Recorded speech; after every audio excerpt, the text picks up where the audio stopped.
Hello, this is Susan Woods, your Black Lives Matter fraud investigator. Thank you for your time.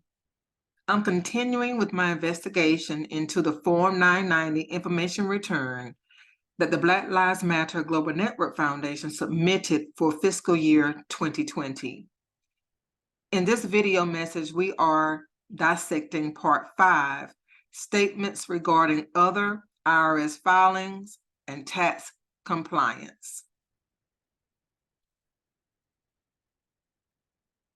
As usual, I would like to talk about the definition of a Form 990 before I get into looking at the Form 990 Information Return, Part 5. The Form 990 Information Return, or Form 990, is an annual report the IRS requires all 501c3 nonprofit organizations to submit to provide information about revenues and expenses for the prior year.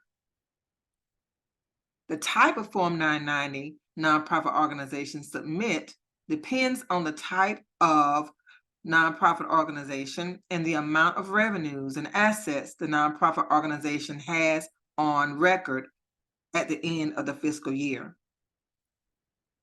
Form 990s are due by the 15th day of the 5th month after the fiscal year ends. For example, if the fiscal year ends on December the 31st, then the Form 990 is due by May 15th the next year. The primary purpose of the Form 990 is to demonstrate transparency and accountability. If the nonprofit team fails to file the Form 990 for 3 consecutive years, the IRS automatically revokes the 501c3 nonprofit status. So that's the definition of a Form 990 and how to prepare it and when to prepare it for submission to the IRS.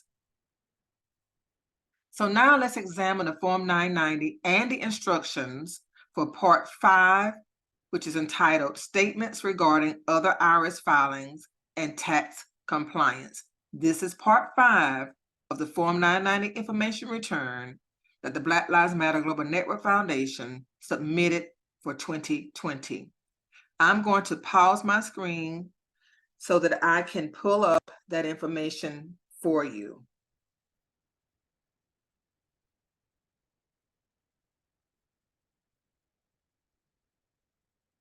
Just one moment as I pull that up for you.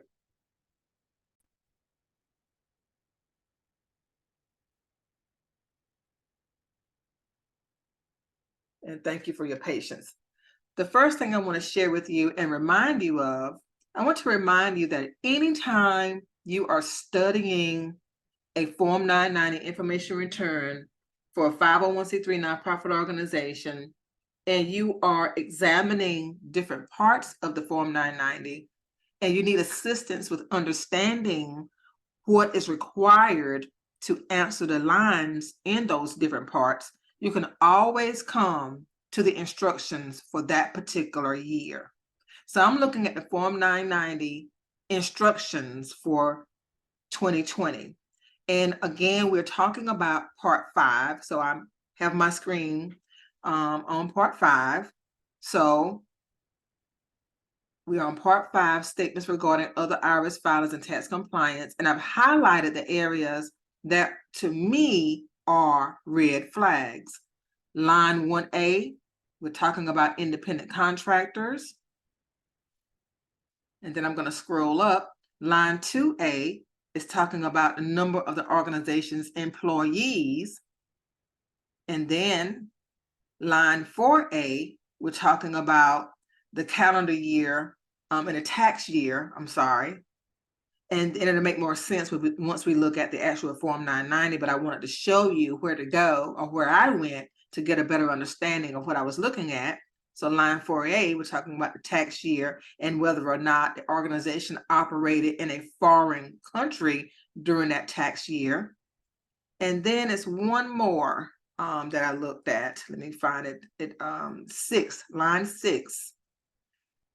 Line 6 says answer yes on line 6A only if the organization has annual gross receipts that are normally greater than $100,000 and if it is solicited contributions not deductible under Section 170 during the tax year? Answer yes on line 6A.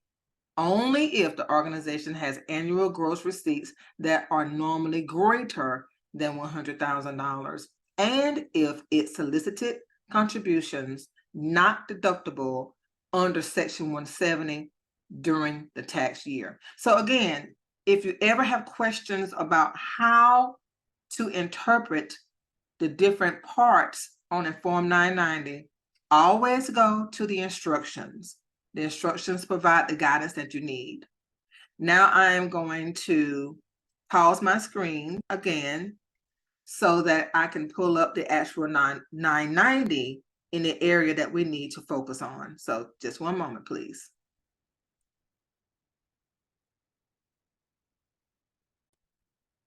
Okay, so now I am looking at the Form 990 information return for the Black Lives Matter Global Network Foundation fiscal year 2020.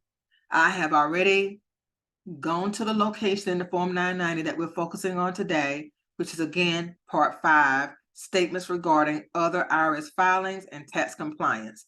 So 1A is what I identified first as a red flag. It says, enter the number reported in box 3 of Form 1096. Enter 0 if not applicable. 1A pertains to people that were hired that worked under a 1099 contract. And according to this information here, they had 12 people who were working as contractors in 2020. Well, according to the information that they disclosed on their website, they only had one employee in 2020, and that was Patrice Kahn-Coolers. She served as the president of the board of directors as well as the executive director of the nonprofit organization. So I don't know why they would indicate 12 people were employed as 1099 contractors in 2020. So that's the first red flag for Part 5 that I've identified. The second red flag that I identified is line 2A. It says, or it reads, enter the number of employees reported on Form W3, transmittal of wage and tax statements, filed for the calendar year ending with or within the year covered by this return. So once again, here they listed the number 2 as the number of employees. And once again, going back to the information disclosed on their website during that time, Patrice Kahn-Coolers was the only employee. She was employed as executive director. She was the only paid employee in fiscal year 2020. So that's the second red flag that I've identified. And line 4A, at any time during the calendar year, did the organization have an interest in or a signature or other authority over a financial account in a foreign country, such as a bank account, securities account, or financial account? And the answer to that question is no, as you can see here in the no column. That is incorrect. The Black Lives Matter Global Network Foundation has a branch or a chapter in Toronto, Canada during this fiscal year that was operated by the wife of Patrice Kahn-Coolers. So this is not correct. Therefore, it's a red flag. And finally, 6A, does the organization have annual gross receipts that are normally greater than $100,000? And did the organization solicit any contributions that were not tax deductible as charitable contributions? As you can see, they indicated the answer here to be no, and that is incorrect. And we know why. In 2020, the organization admitted it generated $90 million. So that is certainly greater than $100,000. And the way they generated the money primarily was through the Act Blue platform, which is a platform that liberal people use to generate revenues or to accept tax-deductible donations from people. That it serves as the platform, a financial platform, to receive donations from organizations that normally are liberal or left wing organizations to process the organization, sort of like a PayPal. So that means that the money that was donated on that platform was clearly intended for charitable purposes, because that is what is in the fine print of that platform. So therefore, I see this as a red flag. So now I'm going to pause sharing one more time so that I can go back to the presentation and resume from there.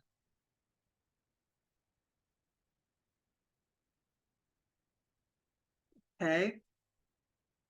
So now we are back to the presentation, and we've examined the Form 990 and the instructions for Part 5, statements regarding other IRS filings and tax compliance. And I've identified the red flags from that section. So now let's take a look at them. In Section 5, line 1A, it says enter the number of independent contractors. Okay, that's a red flag because they didn't have the correct number. Okay, they indicated they had 12 independent contractors, which is not correct. They didn't indicate they had any independent contractors. Line 2A, enter the number of employees. Again, that's an error because they entered a number that they didn't stipulate on the website. Patrice Concoulis was the only employee during that time. And then line 4A, it stated that, or the question was, do you have any entities outside of the United States or a foreign country? And they stipulated the answer was no, and that's incorrect because there is an office in Toronto, Canada, or was an office in Toronto, Canada during that time frame that was operated by Patrice Concoulis' wife. And then line 6A, the question was, did it raise more than $100,000? And we know the answer is yes to that. So for this section, Part 5, I've identified 4 red flags in this section. So now the cumulative red flags that I've identified for the Form 990 information return fiscal year 2020 for the Black Lives Matter Global Network Foundation is 24. 24 red flags, and we are just on page 5. Next, we're going to talk about Part 6, which pertains to government, management, and disclosure. I'm Susan Woods, your Black Lives Matter fraud investigator. Thank you so much for your time, and have a great day.